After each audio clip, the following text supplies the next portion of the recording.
Amerikalik jurnalist Meha Rajagopalan o'tgan yili Uyg'ur eliga qilgan bevosita ziyorat asosida 21 asrdagi saqchi davlati mana mushundaq bo'ludi mavzuliq bir parcha cho'ng hajmlik maqola e'lon qilib, zo'r g'ulg'ula qo'zg'agan edi.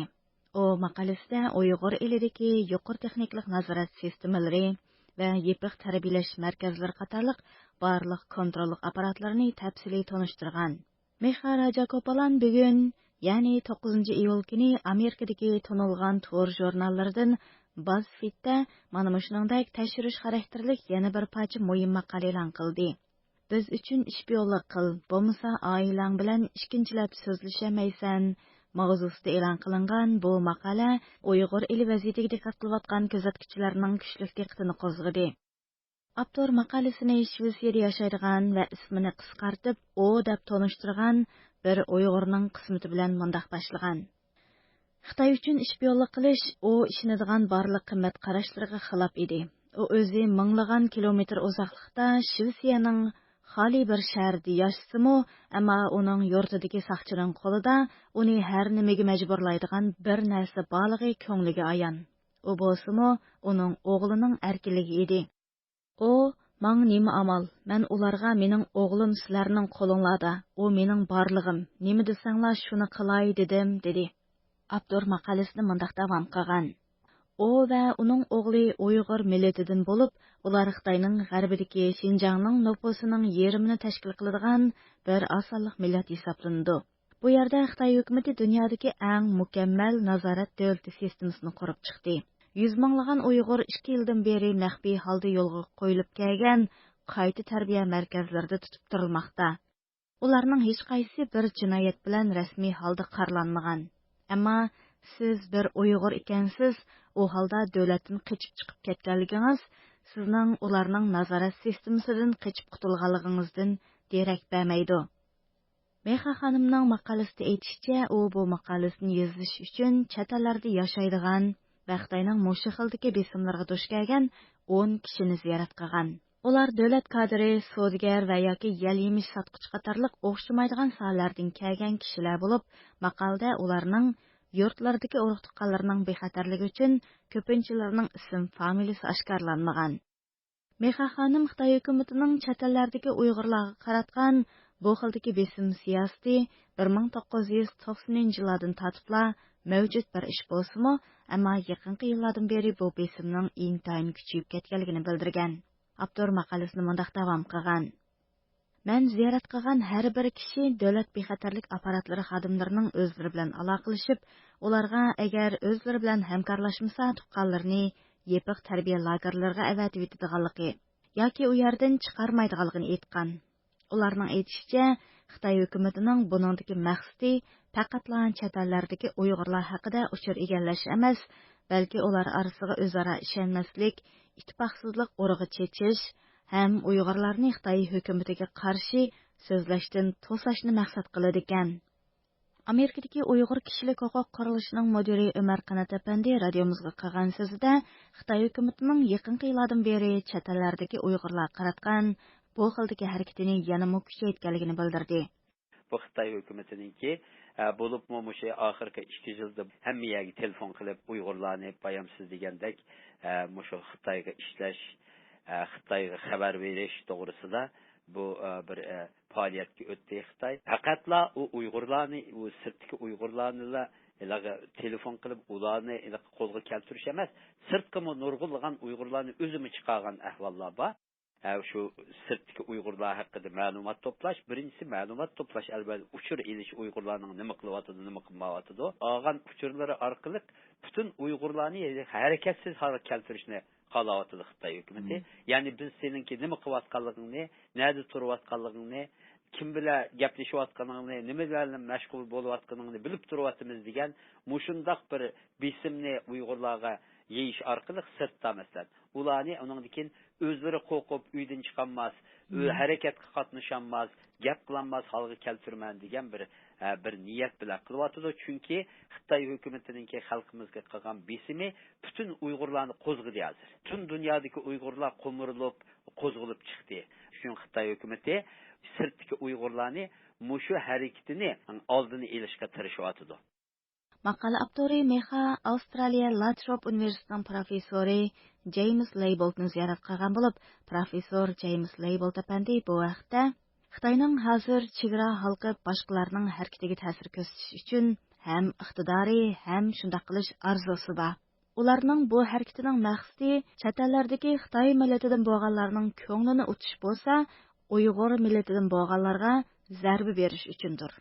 Ilgari Xitoy buni yoshirin qilgan, ammo hozir ochiq-oshkor qilyotidi degan. Maqolada bayon qilinishicha, u va uning o'g'li 2014-yili chet elga chiqib Turkiyaga o'rlashgan. Uning 14 yoshlik o'g'li Nayt tezla Istanbuldagi yangi hayotiga o'zlashib, darslarda tirishib o'qigan. Yapon tili va inglizcha o'rgangan. 2016-yili 1-oyda bu bola yurtida qolgan opsi va mo'misini ko'rish istigi bilan Uyg'ur eliga bormoqchi bo'lgan. Ayni chaqda umo buningda bir xatar his qilmaganligi uchun buningga ruxsat qilgan. Biroq bola Uyg'ur eliga bora-bormayla g'oyib bo'lib ketgan. U surishtirib yurib, oxir bolasining Xitoy soqchilari tomonidan tutqun qilinganligidan xabar topgan. Garchi 2 oydan keyin bu bola qo'yib berilgan bo'lsa-mu, biroq uning Turkiyaga qaytib kelishiga ruxsat qilinmagan. Doirlar bu bolaning pasportini tortib olgan. U mo shu yili Shvetsiyaga kelib panohlik tilagan. Arada o'tgan vaqt ichida u o'g'li bilan aloqa qilolmagan bo'lsa-mu, ammo o'g'lining undidorga chiqargan yo'llanmalardan uning saqligidan xabardor bo'lib turgan. Biroq bu bola 3-oyga kelganda yana tutqun qilinib, tarbiyalash lageriga olib ketilgan. 3 kundan keyin undidorda bir Uyg'ur tilida so'zlaydigan Xitoy davlat bexatarligi xodimi u bilan aloqa qilishga boshlagan va oxiri uningdan Turkiyadagi Uyg'ur jamoati haqida ma'lumot berishni talab qilgan. U uningdan o'g'lining ahvolini so'rgan. Bu xodim bo'lsa, chet elga chiqib kirgan bolalarning hammasi vatanparvarlik tarbiyasi ilishi kerak deb aytgan. Ammo u xodim yana agar u talab qilgan vazifani o'rindigan taqdirda oyda bir qatim bo'lsa-mu o'g'li bilan so'zlashishiga ruxsat qiladiganligini aytgan. Avtor Meha maqolasini mundaq davomlashtirdi. Keyin u Turkiyada tanishgan 2 Uyg'urning uchuri va ularning rasmini undidorda o'zi bilan aloqa qilayotgan u bexatarlik xodimiga avatishni qaror qilgan. Ko'nglida bu ikkisi baribir siyosatga aralashmaydigan vatanparvar kishilarga deganlarni kallasini o'tkazgan. Ammo u avat degan knopkani bosmayla vijdon azobi bilan azoblanishga boshlagan. U menga "Men o'zimning musholga tushib qolganligiga ishonmayapman. Men Xitoy uchun josuslik qildim" dedi. Xitoy hokimiyatining qanchalik darajada zolimligi o'g'a 5 qo'ldek ayon. Chunki u yurtida 20 necha yosh mazgilida saqchi bo'lib ishlagan. O chaqlarda umo bir idealist, umidvor bir yosh edi. Xuddi Xitoyning boshqa yerdagidek, umo Shinjongliklar boy bo'lyotidi deganga ishongan va hukumatning Uyg'urlarga texmi ko'p farog'at va muqimlik olib kelishini orzu qilgan. Halbuki u saqchi bo'lib bir qancha yil ishlagandan keyin bu umidlarni butunlay yo'qotgan. Avtorning bayon qilishicha, u saqchi bo'lish jarayonida Uyg'ur saqchilarining Xitoy bo'lmaganligi uchun har jihatdan kamsitilishga uchraydiganligini, hatto ba'zi saqchilarning Uyg'urlarni qaralash uchun yolg'on isbotlarni o'ydirib chiqayotganligini o'z ko'zi bilan ko'rgan. U muxbirga "Men shunga azoblandim. Men qilganimning xatoligini bilaman. Xitoyda qonun degan narsaning yo'qligini bilaman" degan. Maqola avtori Meha xonim Uyg'ur elidagi yepiq tarbiya lagerlari 100 minglagan Uyg'urni qonunsiz tutib turish bilan birga yana Xitoy hukumatining chet ellardagi Uyg'urlarni ularning vatandagi oilalarining bexatarligi va erkinligini dastaqib turib qo'rqitishiga zo'r darajada osonlik yaratib berganligini bayon qilgan. Umar Xanat apandi bo'lsa radiomizga qilgan so'zida Uyg'urlar bundaq ahvolga yo'liqqan taqdirda buningga sovuqqonlik bilan muomala qilishi va darhol ahvolni o'zlari turishliq davlatlardagi aloqador organlarga xabar qilishi kerakligini eskartdi. Buningdan qo'rqib ketmasligi kerak. Bu albatta o'zi yashayotgan davlatninki qonuniy kafolatiga ega bularning qonunlari qo'g'daydi. Shuningga o'zlari shu vatandaşı bulup, grajdani bulup yaşayotgan davlatlardagi munosabatlik o'rinlarga buni bildirish kerak. Bildirmasa bularni javobgar bo'lib qoldi bularni kelgusida. Germaniya ya Turkiyadagi davlatda yaşayotgan shu davlatning vatandaşı bo'lgan bir Uyg'urga telefon qilib, "Sen bizga ishpiyonlik qilsa, sen bizga xabar yetkazsa" desa, bu degan ikki davlat orasida bir diplomatik kriz keltirib chiqaradigan bir masala.